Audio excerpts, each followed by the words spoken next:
V-Guard presents कौन जीत रहा है, को powered by Sensodyne and Vimal.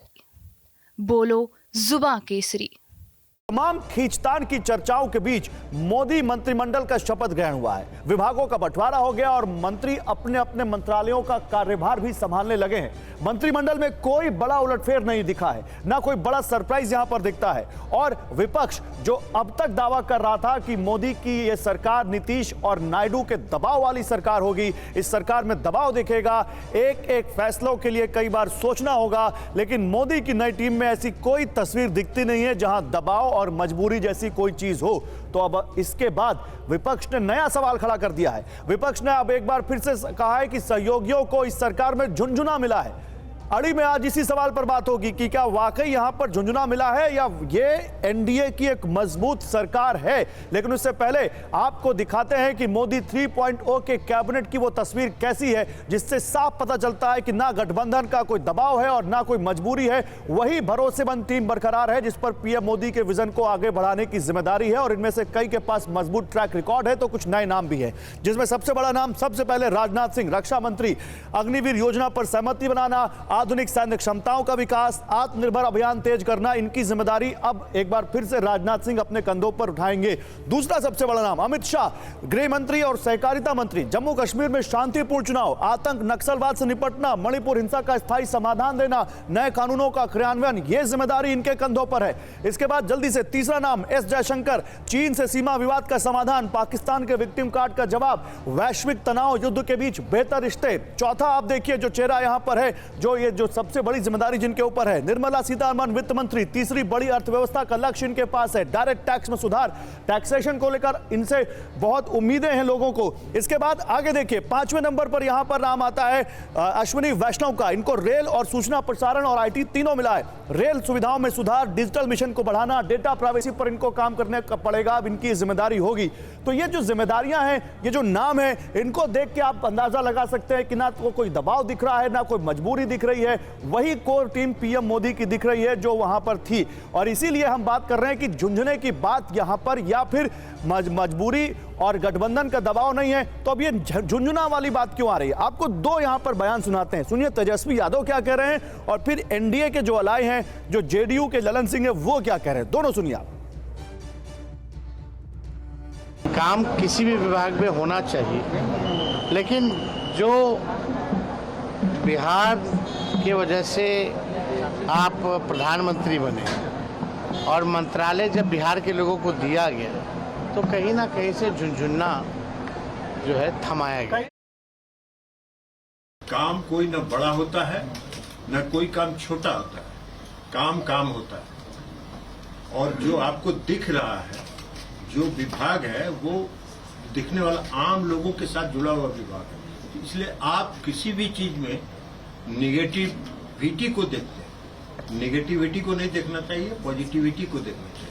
B positive, Lalan Singh का यहां पर एक बहुत बड़ा मैसेज। और इस पर बात करने के लिए मेरे साथ यहां पर अरुण भारती हैं। आप जमुई से नए सांसद चुने गए हैं, चिराग पासवान के काफी करीबी हैं। अरुण जी स्वागत है आपका और बधाई भी आपको। डॉक्टर अजय आलोक हैं बीजेपी के, हमारे साथ बीजेपी के प्रवक्ता हैं। अभय दुबे हमारे साथ हैं, कांग्रेस के प्रवक्ता जुड़ रहे हैं। हमारे साथ किशोर तिवारी जी हैं, शिवसेना के लीडर, शिवसेना यूबीटी। और प्रियंका भारती हैं, आरजेडी की प्रवक्ता। आप सभी लोगों का भी बहुत स्वागत है।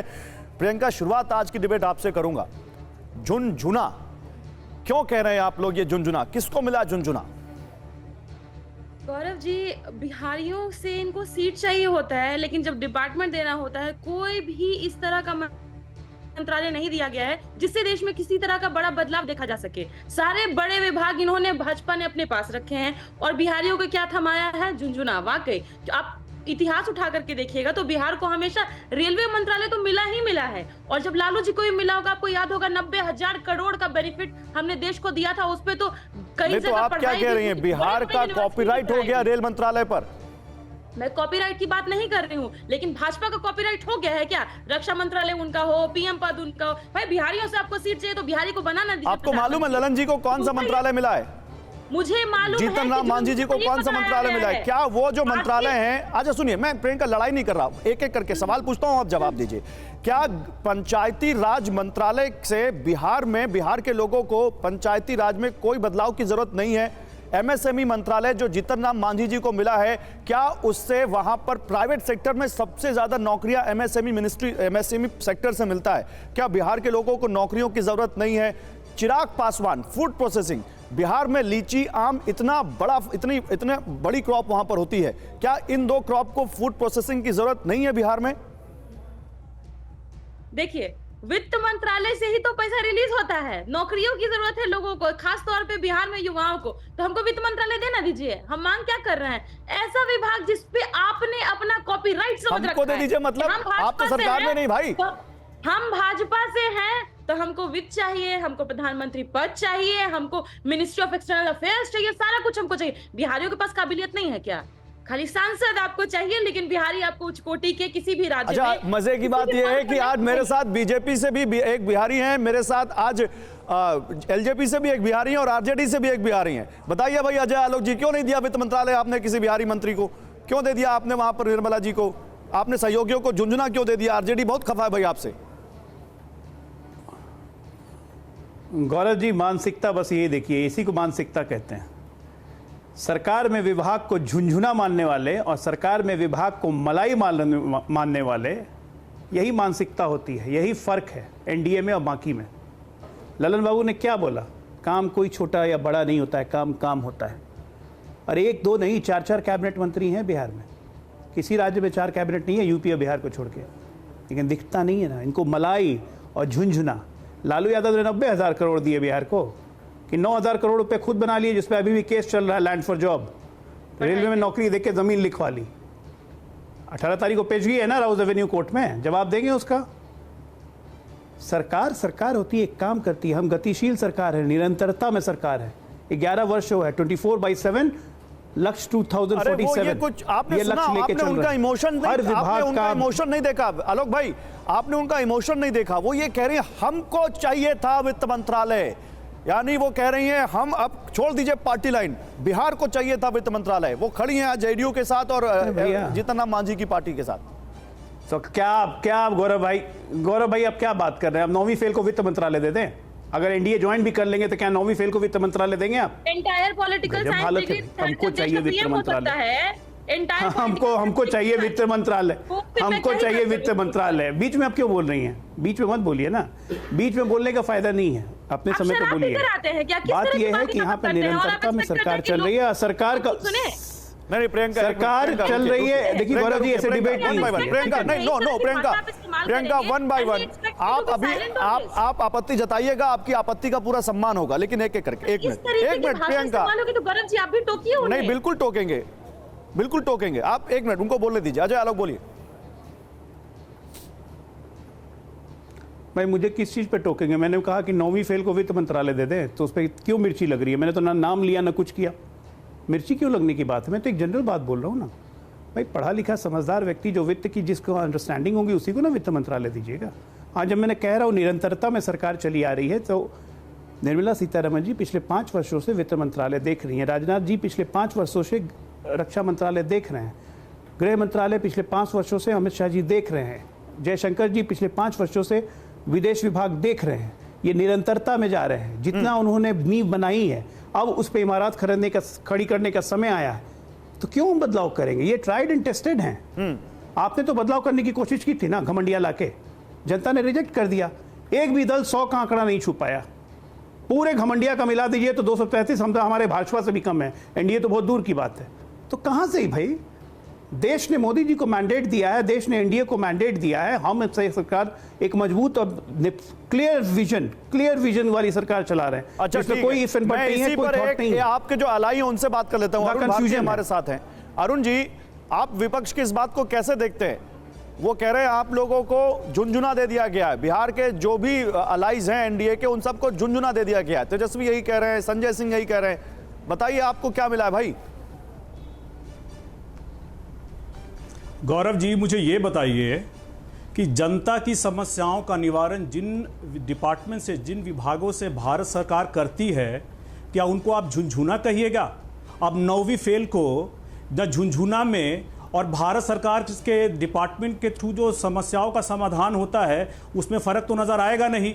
न इनको नौकरी के बदले ज़मीन देते वक्त इनको फ़र्क समझ में आया था।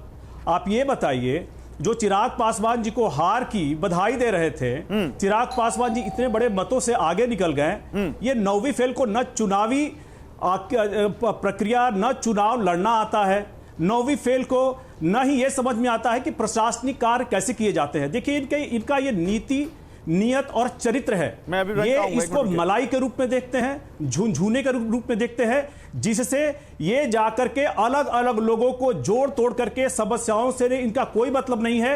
ये सिर्फ कैसे अपनी मलाई और किस तरह से अलाई को जोड़ के मलाई के रूप में देख करके ये देखना चाहते हैं। देखिए बड़ा ही सिंपल सा तर्क है, कोई मंत्रालय बड़ा या छोटा नहीं होता, हर मंत्रालय एकदम एक समान है। प्रधानमंत्री जी फर्स्ट अमंग इक्वल है और उनका ये प्रोरोगेटिव है। आप उस डिपार्टमेंट को चमकाना मंत्री का काम होता है। और मंत्री जैसे आते हैं, जैसे मेरे अभिभावक स्वर्गीय रामविलास पासवान जी, जिस वक्त उनको टेलीकॉम की कम्युनिकेशंस का मंत्रालय मिला था, जब NTP 1 आया था, देखिए उन्होंने कैसे चमकाया। BSNL की उन्होंने BSNL की खोज की थी और उन्होंने उनको उसके फाउंडर थे, उन्होंने चमकाया। इसके बाद जब वो सेल में आए, इस्पात मंत्री तो मतलब आप कह रहे हैं आपको कोई गिला शिकवा नहीं है कि आप 5 जीत कर आए और आपको एक कैबिनेट मिला, और जीतन राम मांझी 1 जीत कर आए तो उनको 1 कैबिनेट मिल गया। कई लोगों को तो कैबिनेट नहीं मिला साथ होने के बावजूद। अजय आलोक, 1 मिनट, अभय दुबे जुड़ चुके हैं कांग्रेस से। किशोर जी अभी आऊंगा, 1 मिनट, अभय दुबे जुड़ चुके हैं।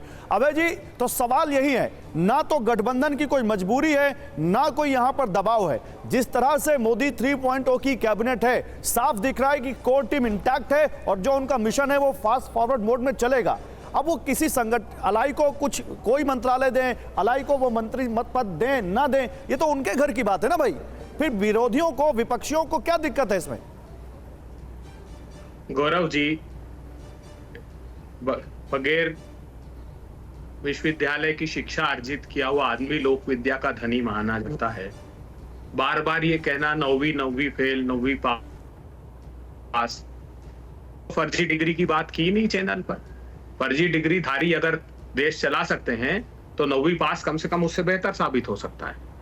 अब बड़ा सवाल ये है कि आदरणीय प्रधानमंत्री, हमारे भी प्रधानमंत्री हैं, पुराना जो माल है नए पैकेट में परोस दिया फिर से देश को आपने। सारे के सारे जिन लोगों ने, मैं अभी BSNL का कोई साथी जिक्र कर रहे थे, उसका हश्र क्या किया है जानते हैं? जियो के आगे समर्पित कर दिया। 4G 5G का नेटवर्क है, BSNL में है 5G नेटवर्क, सारा इंफ्रास्ट्रक्चर समर्पित कर दिया। आप छोड़िए उस चर्चा को, निर्मला सीतारमन से चालू करिए। वो प्याज नहीं खाने वाली हमारी मोहतरमा मंत्री, जिसने देश को आर्थिक हालात बद से बदतर कर दिए, महंगाई की आग में झोंक दिया, फिर आपने उनको नवाज दिया उसी मंत्रालय से। वो रक्षा मंत्री राजनाथ सिंह जी, जिन्होंने चीन के आगे हमारी भारत मां की अस्मिता को समर्पित कर दिया। चीन हमारी दौलत बेग ओल्डी की सबसे विश्व की ऊंची एयर स्ट्रिप के नीचे तक आकर बैठा हुआ है। तापिर गांव इनका सांसद चिल्ला रहा है कि अरुणाचल में 40-40 किलोमीटर चीन घुसकर आ जाता है, फिर भी राजनाथ सिंह। अरे तो अभय जी, तो क्या आपसे पूछ, अभय जी 1 मिनट, अभय जी क्या आपसे पूछ के कैबिनेट बनाते, कांग्रेस पार्टी से पूछ के कैबिनेट बनाते कि किसको वित्त मंत्री बनाएं और किसको गृह मंत्री बनाएं? ये तो उनका प्रोरोगेटिव है कि किसको देते हैं। मैं आपसे एक चीज कहना चाहूंगा, अरुण जी 1 मिनट, BSNL का ये हाल, अरुण जी 1 मिनट, अभय जी की बात पूरी हो जाए। अरुण जी 1 मिनट, अभी कहिएगा, अरुण जी 1 मिनट, अभी अभय जी की बात पूरी हो जाए फिर आप ही बोलिएगा। अभय जी की बात पूरी हो जाए, बोलिए अभय जी। 20 सेकंड। देश ने इतनी करारी हार दी, उसके बाद तो समझना था सरकार को। वो विदेश मंत्री क्या है, GSP generalize system of preference, America से 1000 आइटम हम ड्यूटी फ्री एक्सपोर्ट अमेरिका को करते थे, हमारी ट्रेड प्लस पार्टनर है वो, अर्थात हम एक्सपोर्ट अधिक करते हैं, उनसे इंपोर्ट कम करते हैं। ट्रम्प से गले मिलते ही उन्होंने ड्रॉप कर दिया। मैं आपसे कुछ और पूछ रहा हूं अभय जी, आप मेरे सवाल पे नहीं आए। मैं ये पूछ रहा हूं क्या कांग्रेस पार्टी से पूछ के कैबिनेट बनाते कि भाई बता दो तुम किसको वित्त मंत्री बनाना है, किसको गृह मंत्री बनाना है? ये तो उनका विशेषाधिकार है ना, बना लिया उन्होंने।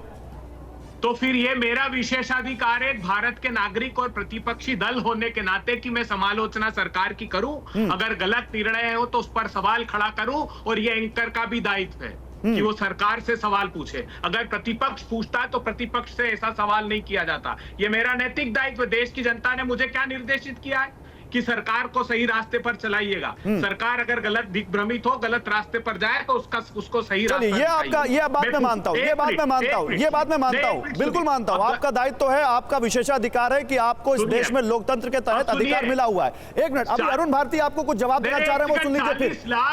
एक मिनट ना।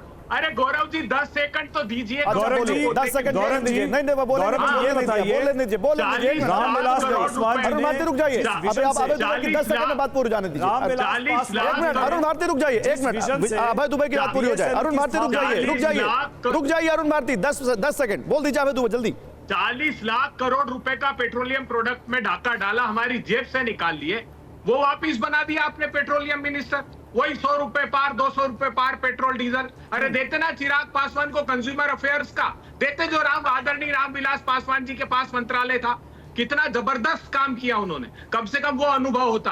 और जो आरजेडी की प्रवक्ता कह रही, बिल्कुल उनके अगर राज्यों का अधिकार छीना गया तो वो बोलेंगे। तो ये क्या बात हुई भाई, अगर चिराग पासवान के पिताजी ने किसी मंत्रालय में अच्छा काम किया तो चिराग पासवान उसी मंत्रालय में अच्छा काम करेंगे, किसी दूसरे मंत्रालय में अच्छा काम नहीं कर पाएंगे क्या? अरुण भारती बताइए भाई, जवाब दीजिए। एक मिनट रुकिए अरुण भारती जवाब दीजिए, अरुण भारती जवाब देंगे। अभय जी आप सुनिए, अभय जी सुनिए, गौरव जी, अभय जी सुनिए, आप ये भी मानेंगे, गौरव जी आप ये मानेंगे, अभय जी ये एक्सेप्ट करते हैं, अभय जी ये एक्सेप्ट करते हैं, ये स्वीकारते हैं कि रामविलास पासवान जी एक विजनरी लीडर थे और उन्होंने बहुत अच्छा काम किया है।